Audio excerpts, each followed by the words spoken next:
Bien, vamos entonces grabando su primer video. Entonces vamos a hablar de este riego de alta frecuencia o lo que se llama riego de alta frecuencia también, o lo que es riego por goteo. ¿Ya? Tiene muchos nombres por su eficiencia, pero uno de los más conocidos es riego de alta frecuencia. Así se lo llama el riego por goteo. Es un nombre común, riego por goteo. ¿De qué se trata este tipo de riego? Es un riego gota a gota, como su nombre lo dice textualmente, para llegar a las plantas, ¿no? Con el caudal que se requiere en un intervalo dado, que es el tiempo de riego, que nosotros hemos calculado ya de una forma explícita para el riego por aspersión.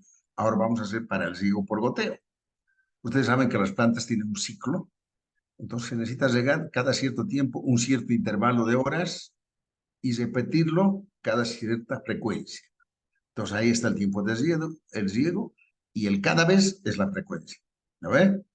Entonces, este riego de alta frecuencia o riego por goteo es bastante eficiente, requiere menos presión, ¿no? Aunque obviamente no nos va a decir que requiere menos caudal, porque la planta, si necesita 10 litros por segundo, una parcela de 300 plantas, van a necesitar nomás 10 litros por segundo, sea riego por goteo, sea por aspersión. La diferencia está en que este tipo de riego lo hace gota a gota, ¿no? Gota a gota, como se dice, de a poco. Y él no es más que una asimilación lo que sucede en el cuerpo humano cuando nos pone el suero. No nos pueden poner el botellón de suero directamente a nuestras venas, los médicos, de un golpe y porrazo. Lo hacen un cierto tiempo, ¿no? Hasta que se acabe el suero, gota a gota. Ellos regulan el goteo, más rápido o menos rápido, etc. O sea, esto es más o menos así. Es una entrada del agua, gota a gota, por la base de los tallos hacia las raíces. Bien, ¿qué ventajas tenemos de este tipo de riego? La primera cosa, reduce de manera importante la evaporación del agua en el suelo. O sea, la evaporación, ¿no? Porque no se está desperdiciando agua para que se evapore, sino es el caudal mínimo que requiere gota a gota. Segundo, permite automatizar completamente el sistema de riego con los conscientes ahorros en mano de obra. El control del caudal o dosis de riego aplicado es más fácil y completo. O sea, un solo tipo puede tranquilamente regar sus X hectáreas de su parcela si lo tiene bien controlado todo y bien planificado. Tercero, debido al mantenimiento de humedades altas con el bulbo realizado por los emisores, o sea, se va formando un espacio húmedo, eso se llama el bulbo, de la superficie a las raíces. Ahí se permite el uso de aguas más salinas para el riego que los sistemas de irrigación por superficie y por aspersión. O sea, este riego no necesita tanta calidad del agua. Lo que sí necesita es cero sedimentación. No podemos darnos el lujo de tener agua turbia, por ejemplo, que sí lo podía permitir el riego por aspersión. Este no, porque se van a tapar los goteros. Ahora que este permita regar incluso con aguas más saladas, cierto, pero en el caso no se da porque siempre se riega con agua potable. ¿Ya? La otra ventaja, como punto 4, tiene una adaptación más fácil en terrenos irregulares, rocosos o con fuertes pendientes. Como utiliza menos presión, entonces es más fácil desplazarse por terrenos con más pendientes. Reduce otra ventaja, la proliferación de malas hierbas en las zonas no regadas. La hierba mala se seca. Por ejemplo, si ustedes van a regar en naranjos, el agua va a llegar a cada planta, no a los espacios entre planta y planta. Esos no más bien nada riego y obviamente van a morir esas plantas, que normalmente son mala hierba, ¿no? Otra gran ventaja, la sexta ventaja, muy importante, permite el aporte controlado de nutrientes con el agua de riego sin pérdidas por disipación, con posibilidad de modificarse en cualquier momento del cultivo. Es decir, el sistema más adaptado a la fertilización. O sea, dentro del sistema podemos introducir, por ejemplo, químicos dosificados que van a entrar junto con el agua, ¿ya? A cada planta. ¿Cómo hacen los médicos en el que estoy utilizando, ¿no? Cuando tú estás con tu botellón de suero, no te van a poner otra inyección a la vena. Lo van a poner trin, al suelo para que te entre gota a gota. Es lo mismo. Aquí en el sistema de riego por goteo, ellos preparan cierta cantidad de nutrientes químicos, que vamos a ver dónde va, en el cabezal, y de ahí se introduce con la dosificación pertinente al flujo y al caudal de riego. Por ejemplo, si tú quieres hacer abono foliar, metes abono. Si tú quieres un plaguicida, metes plaguicida. Un fertilizante, qué sé yo, X, doble X, metes ahí. O sea, te permite hacer todo eso sin necesidad de que vos vayas haciendo planta por planta. Se lo introduce en forma líquida al flujo de agua que está ingresando por este tipo de riego. Últimos y clima, este uso de irrigación por goteo está muy extenso en cultivos frutales, cítricos, vid, hortalizas, especialmente zonas templadas de escasez de recursos hídricos. Con particularidad se aplica a árboles. Por ejemplo, no podría aplicar yo al maíz. No voy a poner un gotero maíz por maíz que están a 30, 40 centímetros. Ni a la alfa, por ejemplo, por decirles, ni al trigal. No, esos van a ser regados por aspersión. Pero si tengo plantaciones de plátanos, qué sé yo, de naranjas, mandarinas, higos, son árboles, duraznos, a eso sí, con toda seguridad, va a ser el más adecuado este sistema de riego. A ver,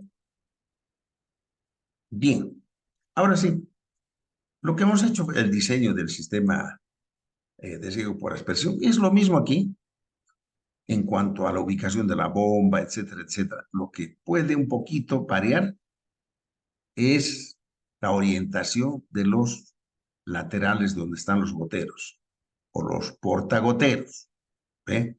Decíamos en el sistema por aspersión que el peor enemigo es el viento. ¿Ve? ¿Se acuerdan?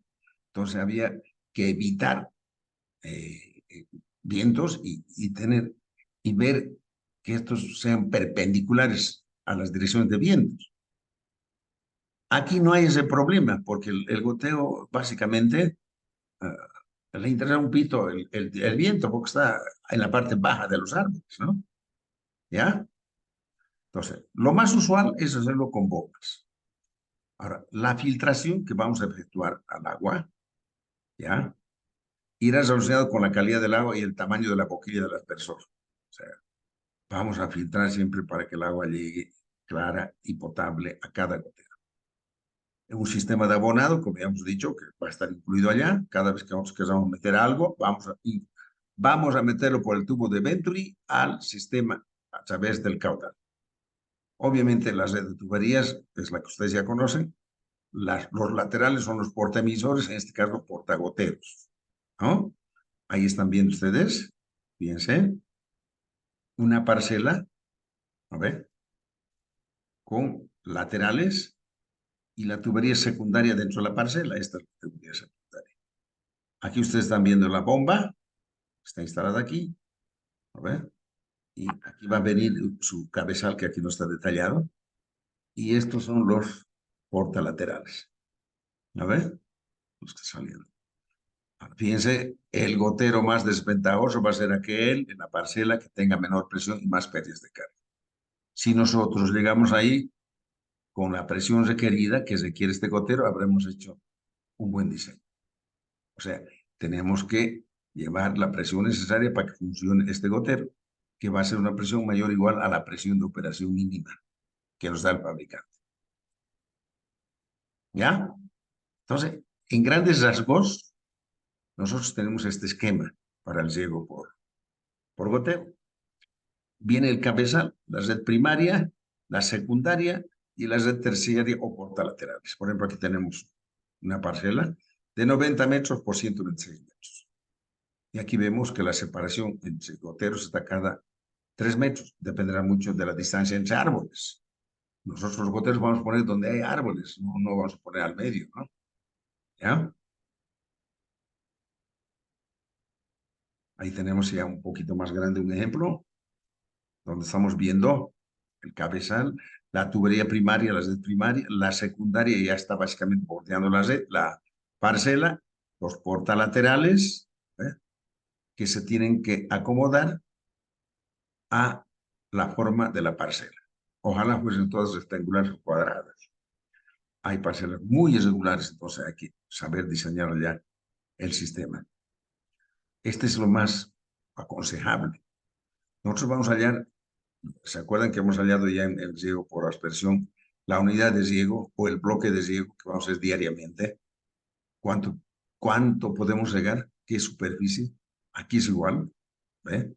Entonces, estos bloques están ahí separados y son accesibles mediante el control de válvulas. Si yo bombeo por la red primaria, ¿eh? Esta está azul, la red secundaria está de amarillo, entonces yo puedo, por ejemplo, el primer bloque, cerrando estas válvulas, ya no llega al bloque B, sino a la A, a este abro, digamos, al revés, ¿no? Si voy a empezar por el bloque B, voy a cerrar estas dos válvulas del bloque A. Entonces, voy a hacer que el flujo de agua llegue a este bloque, a estas subunidades de riego, o también se lo llama, tiene su nombre, crucero o unidad diaria de riego. La cuestión que es una cantidad de hectáreas que yo puedo regar, ¿no? Con el caudal disponible, ¿ya? Este es el famoso cabezal que aparece ahí. Cabezal dice nada más, ¿no? Y es todos estos componentes, fíjense, todos estos son los componentes. Aquí tenemos una bomba centrífuga de horizontal, como hemos visto en el bombeo. Este es su chupador con su válvula de pie de una cámara de bombeo que está chupando aquí. ¿Ve?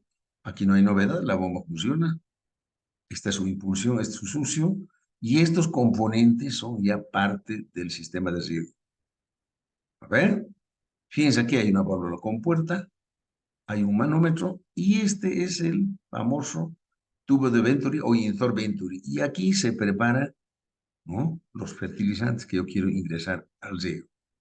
Aquí. Este con un chupador, como están viendo, lo absorbe y lo va a meter aquí, al flujo, al caudal. ¿Ya? Lo que quieran meter aquí, lo que quieran meter, lo que se necesite para la vida de las plantas. Entonces, eso se dosifica, eso es lo que se llama fertirrigación. Es toda una especialidad de los agrónomos.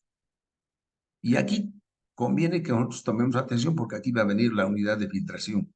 Por ejemplo, aquí hay un filtro de malla, pero puede ser otro tipo de filtros, filtro de arena, filtro de cono centrífugo, donde aquí se van a quedar todas las partículas que están flotando y hacen que el agua no sea potable, o sea, clara, no esté 100% bien. Acá, en este filtro. ¿Ve? ¿Listo? Va a haber aquí una válvula de aire o ventosa que va a sacar todo el aire que está ingresando desde la bomba, por si algún caso, porque esto puede que esté subiendo y bajando, no tan recito como acá. Entonces esto va a estar funcionando botando el aire. ¿Ya? Y después, recién, aquí vamos a entrar con este caudal de riego, aquí, a una de estas unidades, al bloque A o bloque B, según lo que calculemos. Entonces, este es el cabezal de riego, a tomarlo en cuenta, ¿ya? Lo único que va a variar acá es el tipo de filtro, el tipo de filtro. El resto, el manómetro nos va a servir para comprar con cuánto de presión estamos trabajando. Hay un bypass que también puede evitar que esto que pase por acá, ¿no? Se podría dar la vuelta y no esto, no hacer que ingrese ningún químico, ¿no?, por el tubo de Venturi. Ahí está otra forma. Fíjense ustedes, este es un bombeo desde un pozo, directamente, con una bomba sumergible. Aquí está el pozo. Estas son sus etapas, la bomba. De ahí está bombeando directamente a la parcela. Todo esto es el cabezal. Es todo idéntico, como hemos visto. Pero este es otro tipo de filtro. Fíjense, este es el filtro, ¿no?, que yo les decía, de cono, ¿no?, o hidrociclón. Hace que las partículas que están en flotación aquí se sedimenten por centrifugación. Es como una licuadora, ¿no?, que está dando vueltas ¿no? Hace un hidrociclón y las partículas caen a esta parte. Entonces, de vez en cuando, cada vez, los técnicos abren esto y sacan por ahí, qué sé yo, arenas, arcillas, todo eso que va quedando aquí. Y el agua pasa por ahí ya clarita al sistema. Entonces, una vez que ha pasado por ahí, ya llega por acá a la red secundaria, a la parcela. ¿Ya? Ese es entonces el cabezal. Bueno, aquí hay un esquema general. Podemos ver ya un pozo. Ahí vemos de nuevo el cabezal con su filtro hidrociclón o cónico, ¿no?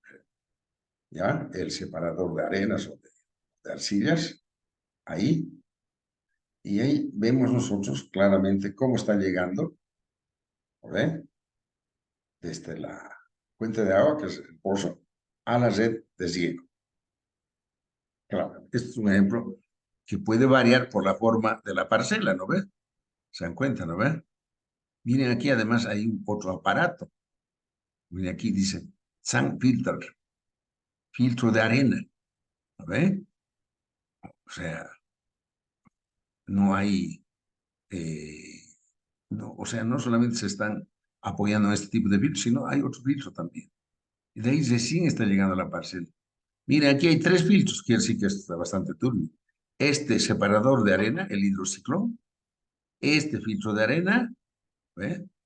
Y este filtro de malla. Es un ejemplo. Bastaría uno en la mayoría de los casos. O el hidrociclón, o el separador de arena, o el filtro de malla. Entonces, están viendo la tabla secundaria, todo esto, y los portarramales ambos lados. A ver. ¿Y para eso qué necesitamos? Necesitábamos un levantamiento planialtimétrico de la parcela. Bien detallado. Obviamente con cotas, distancias, curva de nivel, detalles de la forma de la parcela, dónde está la fuente de agua, qué caudal tiene la fuente de agua, cuál es el tirante líquido, la altura del agua, en épocas de estiaje, donde vamos a llegar, no en épocas de lluvia, todas esas cosas que estamos haciendo.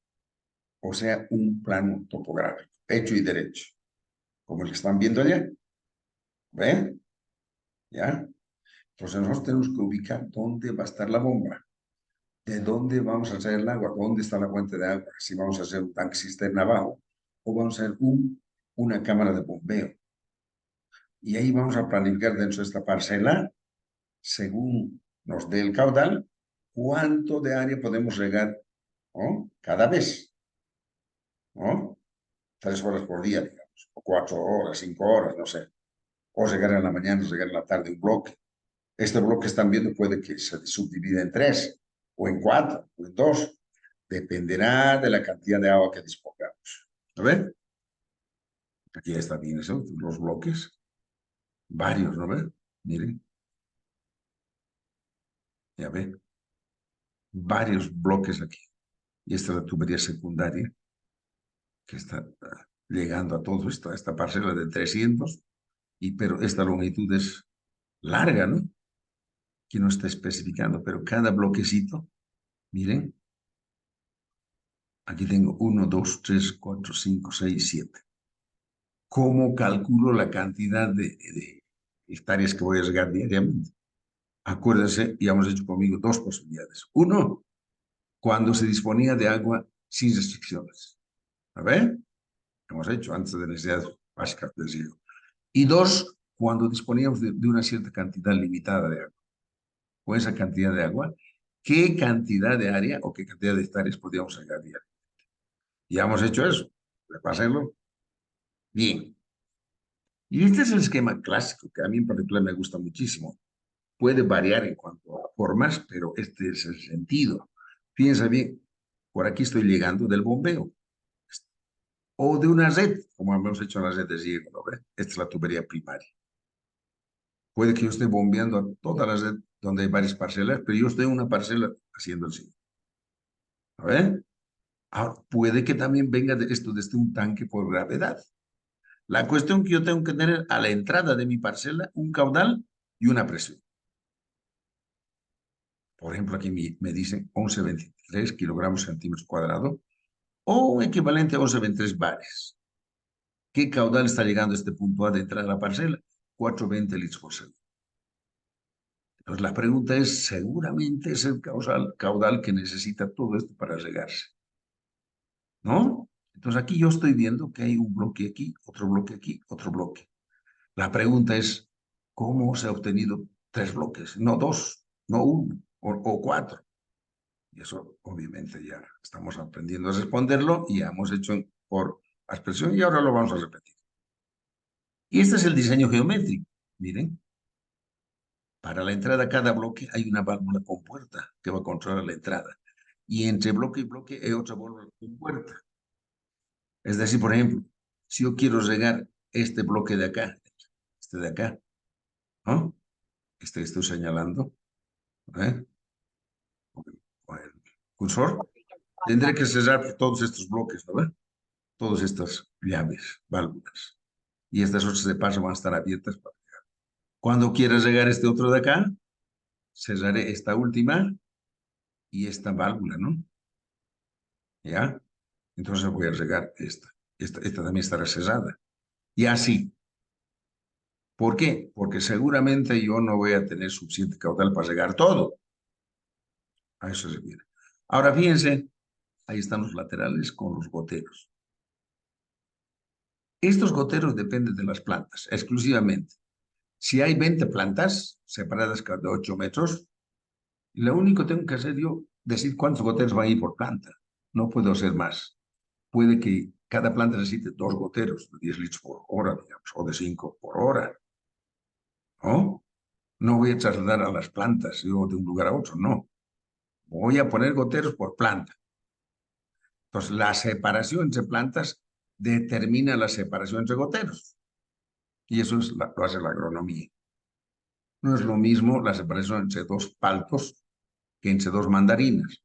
¿Ve? El palto es mucho más grande, entonces está más separación que las mandarinas. ¿Está bien? Entonces, hasta ahí yo tengo que saber, voy a decir, cuántos laterales hay por bloque, qué caudal necesita cada gotero, cuántos goteros voy a poner, de acuerdo a las necesidades básicas a la hora del cultivo, el tipo de suelo, etcétera, etcétera. La longitud. Ahora, yo en términos de presión, tengo que ver en toda mi parcela cuál es el bloque que tiene al gotero más desfavorable. Ahora, si ustedes ven aquí, miren aquí, por planimetría, las curvas de nivel, aquí, ¿qué está pasando? 1290, 1295, 1300, 1305, 1300, 1300. Esta es una ladera de subida. Yo estoy llegando a la parte baja. Obvio que por aquí, cuando yo diseñé, en esta parte alta, por esta parte va a estar el más desfavorable. El que más esfuerzo va a requerir para la presión. Va a tener más periodos de carga y obviamente va a tener menor presión. Tengo que preocuparme que esa presión sea suficiente para que funcione este gotero, el malo de la película.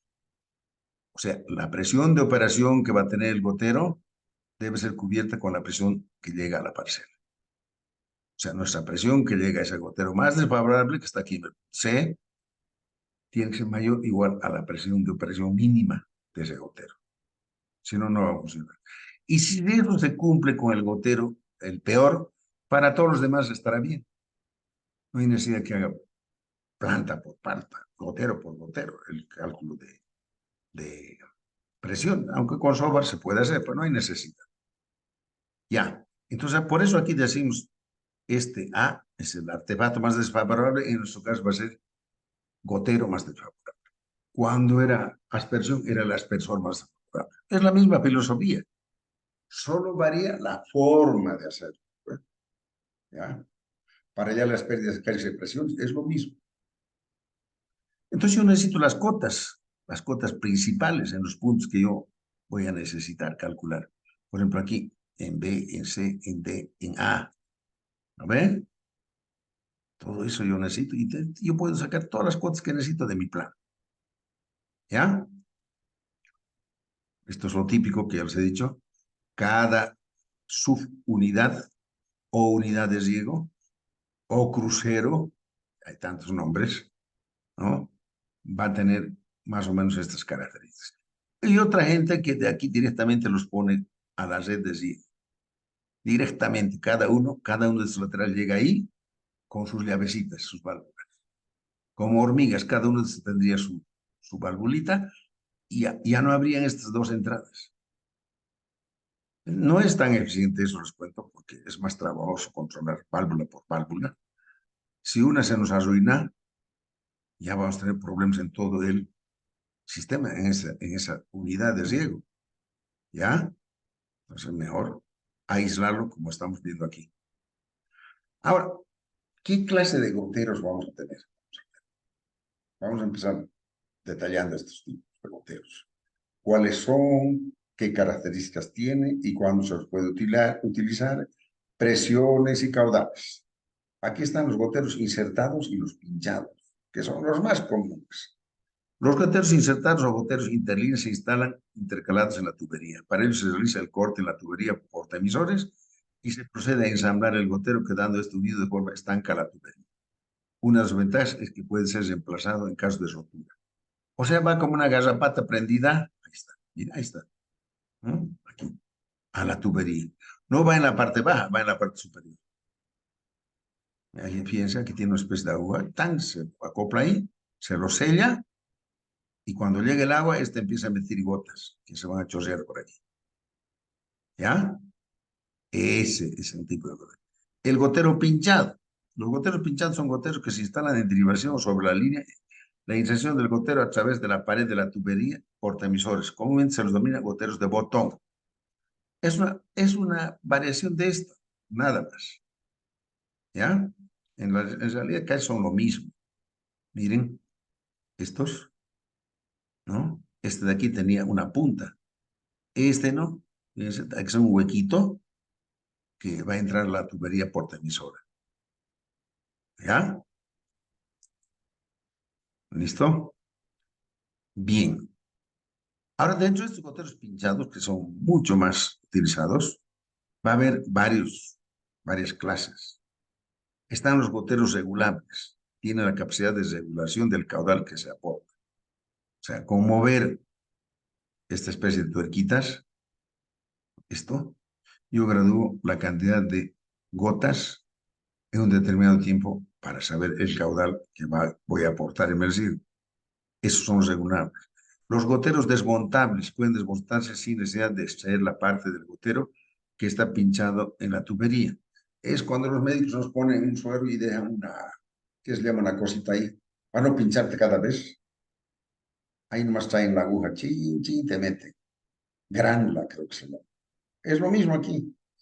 Te dejan esa cosa en el tubo y entonces el gotero entra y sale ahí sin necesidad de estar pinchando como los otros.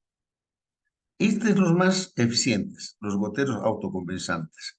Tienen una membrana que ajusta el caudal de la presión del sistema de manera que mantienen el caudal en un rango de presiones determinado. ¿Ya ve? Estos son los más buscados, ¿no? Y los goteros antidrenantes, especialmente en aguas turbias, tienen una membrana que provoca el cierre del gotero cuando la presión del sistema disminuye, evitando la salida agua, ¿ya? Perdón, alguien me llamó, vamos a cortar, ¿ya? Mil disculpas, vamos a ponerlo con silenciador para no tener problemas. Ya, ¿listo? Y estos antidrenantes son los más caros, pero también eficientes en caso de que se ingrese con agua turbia, por ejemplo, o con arenas, o con arcillas en flotación. Estos, miren, estos son goteros de cascada, se llaman estos. Aquí hacen un recorrido donde la arena se va quedando. Cuando ya la arena tapó todo, ya este gotero no funciona, pero se puede destapar y limpiarlo. Por ejemplo, los Nandenhai, goteros muy, muy eficientes y los más caros, son de este tipo. Veamos algunos ejemplos. Ahí está, por ejemplo, aquí yo les he puesto un gotero autocompensante de 4 litros por hora y vienen en bolsas paquetes de 25 unidades. Esto es de Eurodrip, tantas empresas que hay, ¿no? Cada empresa tiene su modelo. Ahí está, 25 unidades. En nuestro medio abunda cualquier cantidad de goteros brasileños argentinos, europeos, norteamericanos, hindús, chinos. ¿Ya? Todo eso tenemos. Miren este gotero. Ahí está. ¿No? Autocompensante. Una parte que se va a insertar a la tubería y aquí esto es lo que va a emitir las gotas. Mecanismo de autolavado que asegura confiabilidad en la operación y bajo mantenimiento diario y anual. Coeficiente de variación que asegura un máximo desempeño y un amplio rango de presión. De 7 a 58 PSI, sus rangos. Asegura una mayor uniformidad de emisión. Modelo antidrenante, ND. También hay antidrenantes, autocompensantes y antidrenantes con una presión selladora de 2,9 P6. Estos son norteamericanos. PSI es una unidad de presión. ¿Ok? Pounds, squares, inch. A ver, saquen los equivalentes en bares. Tareita. Pounds, squares, inch. Square inch, pulgada cuadrada. ¿Ya? Bien. Entonces, esto también hay de distintas clases, de alta calidad. ¿Ya? Ahí va uno.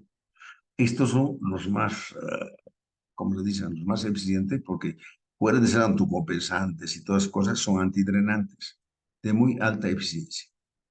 ¿Ya? Estos son los Nandenhai, el Amondrip, están sus modelos, ¿ya? Miren, parecen regletas. Y el fabricante nos da estos catálogos.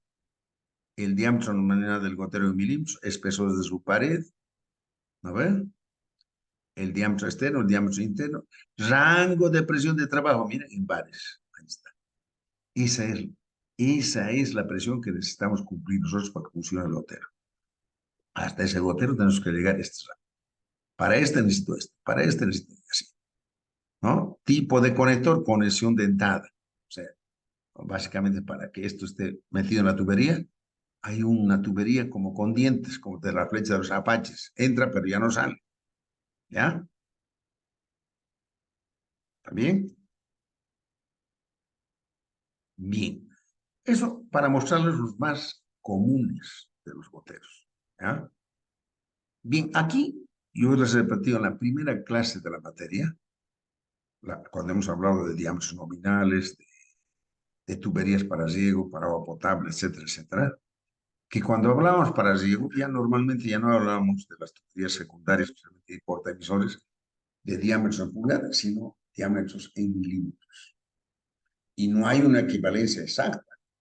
Por ejemplo, yo no puedo decir la tubería de una pulgada que tiene 2,54 centímetros o 25,4 milímetros, ¿no ve? Su equivalente va a ser una tubería para riego de 25 milímetros. No, aquí está, miren, una pulgada resulta que es 32 milímetros. ¿No ve? Entonces la cosa, perdón, vamos a conectar la batería.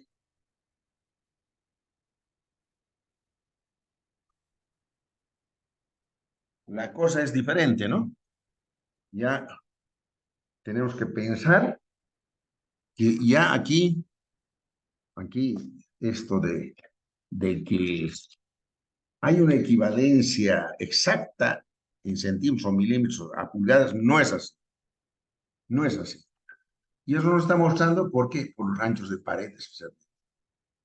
¿Ya? Miren, 32 milímetros equivale a una pulgada. Y así.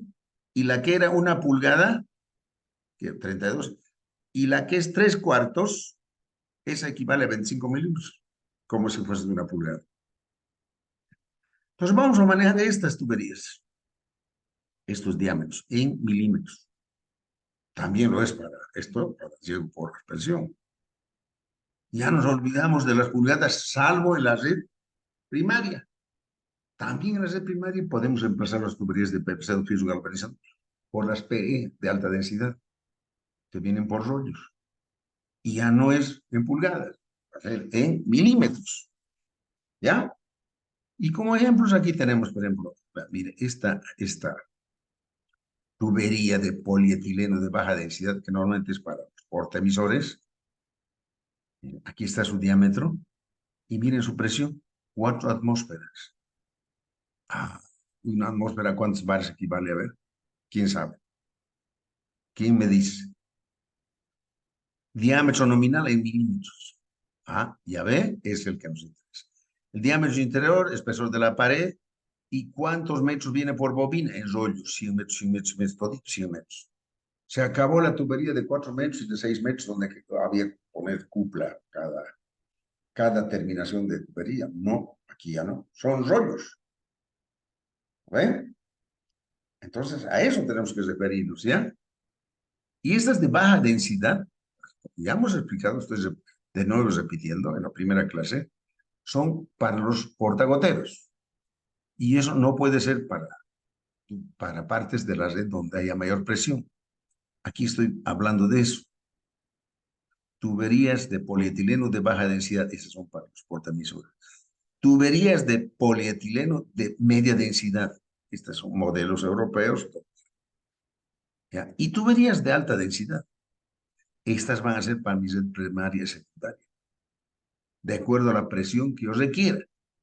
Si mi tubería necesita 10 bares para funcionar con 10 bares de presión, buscaré pues una tubería que tenga esas características para resistir 10 bares. No voy a ir a comprar una que necesita 5 o una ya demasiado cara que necesita 20.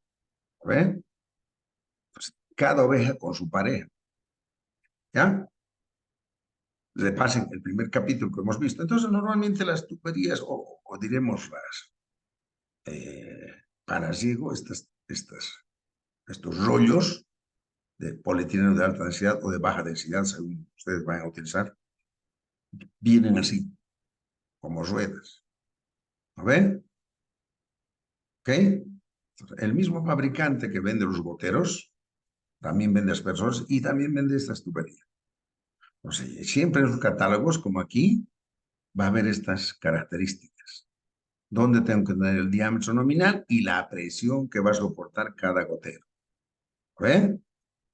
Si yo en mis cálculos, qué sé yo, tengo un diámetro nominal que me sale 20 milímetros y qué sé yo, y mi rango de presión para que trabaje es de 3 bares, entonces pues voy a utilizar 20 milímetros y 3 bares. Pero si tengo 3 milímetros, ¿no? Pero 20 milímetros y mi presión que va a soportar es de 2 bares, 20 milímetros y 2 bares, mucho. Voy a tener que utilizar esta nomás porque no hay de esos diámetros a menor bares. O ir a otro fabricante a buscar. ¿Ya? Y miren, aquí estamos viendo los componentes internos de un gotero autodrenante, de estos autodrop, Ammon Drop, perdón. Pero en mi criterio son los mejores del mercado. Son industrias muy, muy avanzadas a nivel mundial, que utilizan los israelíes, son los norteamericanos, los hindús, y si no me equivoco, los holandeses. Esta tablita ya lo hemos visto, de equivalencias de unidades, y en unidades de caudales normalmente. ¿Ve? Entonces ya se pasan de nuevo, ya lo hemos visto. ¿Ya? Bien, ahora sí ya la cosa se pone interesante. A ver, láminas de la demanda o lámina bruta. Ya estamos hablando del riego por goteo. Es un lenguaje que ya hemos visto en necesidades brutas y necesidades netas, pero aquí ya lo estamos llamando láminas. ¿Está bien? Entonces, por ejemplo, la lámina bruta o necesidad bruta, fíjense ustedes, aquí es igual. Aquí, ETC milímetros día sobre EFA. ¿Qué es eso? ETC evapotranspiración del cultivo, milímetros día. EFA, eficiencia de aplicación del riego por goteo, que normalmente está entre 0,80 y 0,90. Y por eso lo pone 0,85, normalmente. Por eso es un riego muy eficiente. Su rendimiento es mayor que incluso el de la aspersión. Esa formulita nos da la lámina bruta o necesidad bruta del riego. Y estos valores del CASE, que también hemos explicado ya, vienen de tablas que hay que buscarlos, hay a montones, de acuerdo a los tipos de cultivos. Por ejemplo, aquí está cítricos, paltos, una serie de cosas. Y ustedes tienen que ver en qué mes este tiene un valor máximo. Miren aquí, va variando. De aquí a aquí sube, sube, sube, sube, sube, 0,72 y empieza a bajar. Ta, ta, ta, ta, ta, ta, ta. Entonces yo voy a tomar el mayor. Mi KC, cuando yo lo voy a utilizar en mis fórmulas, pues, posteriori, yo lo tomaré el 0,72 que se había dado en diciembre para los cítricos. Y el palto igual voy a analizar, ¿ya?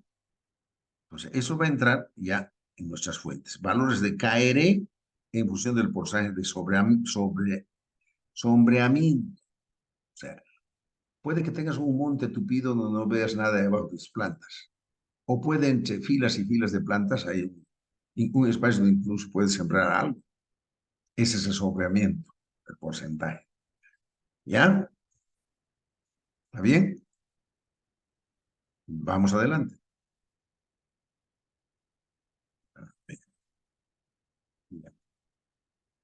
La demanda bruta o lámina bruta, Clims Díaz, se puede expresar también en términos de requerimientos de agua por planta. Así se llama, RAP. Muchos así lo utilizan. En vez de utilizar esto, aquí, pueden utilizar esta. Litros planta día. Esta DB es la demanda bruta, milímetros día, por el marco de la planta. Ah, miren qué interesante. Distancia entre filas y columnas de las plantas. Es el marco, MP. ¿Lo ven? ¿Está bien? Entonces, fíjense ustedes, esta DB, demanda bruta, yo ya la saco de aquí.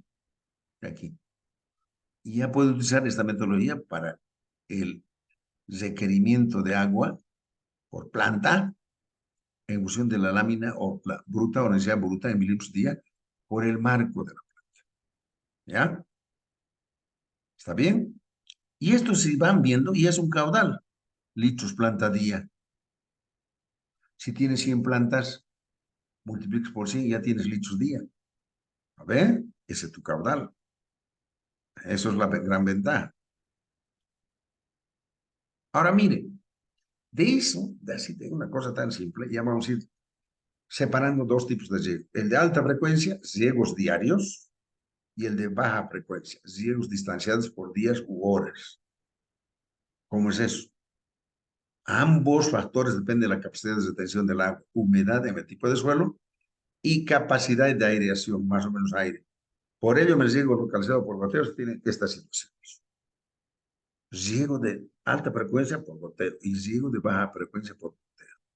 Estos riegos diarios de alta frecuencia para suelos con baja retención de humedad y agua, especialmente estos suelos arenosos y pedregosos. Cada día hay que regar. ¿No ve? Un determinado intervalo, de repente 3, 4 horas, no todo el día y la noche, ¿no? Que algunos hacen eso, ¿no? Piensan que regarlo es de por vida, día y noche. No es así. Y este es el que más se utiliza, el riego de baja frecuencia, porque esto está distanciado por días. En tiempo de riego, por ejemplo, cada 3 días. Tiempo de riego, 3 horas cada 3 días. Es el de baja frecuencia. Y esos son con suelos de alta retención de agua y baja capacidad de aire, suelos pesados y de estratos anchos profundos. Básicamente son los suelos más apetecibles para la agricultura. Son los suelos francos, franco-arcillosos, franco-arenosos, etcétera, franco-limosos o francos nomás. Son los hielos, son los suelos más apetecibles. Esos hielos de alta frecuencia normalmente van a ser suelos sueltos como arenales o pedregales. ¿Ya? Entonces, aquí en el riego de alta frecuencia no vas a calcular tiempo de riego ni frecuencia para que si estás regando continuamente. ¿No ven? Estás regando diariamente. En cambio, en este de baja frecuencia, ahí sí vamos a calcular el tiempo de riego y la frecuencia del riego. ¿Ya? ¿Listo? Como hemos hecho más riego por aspersión, aunque con otras formas. Entonces, cuidado que no les examen les diga, a ver, ¿en qué tipo de riego por goteo se calcula el tiempo de riego y la frecuencia de riego? En el riego de baja frecuencia. ¿Qué tipo de suelo?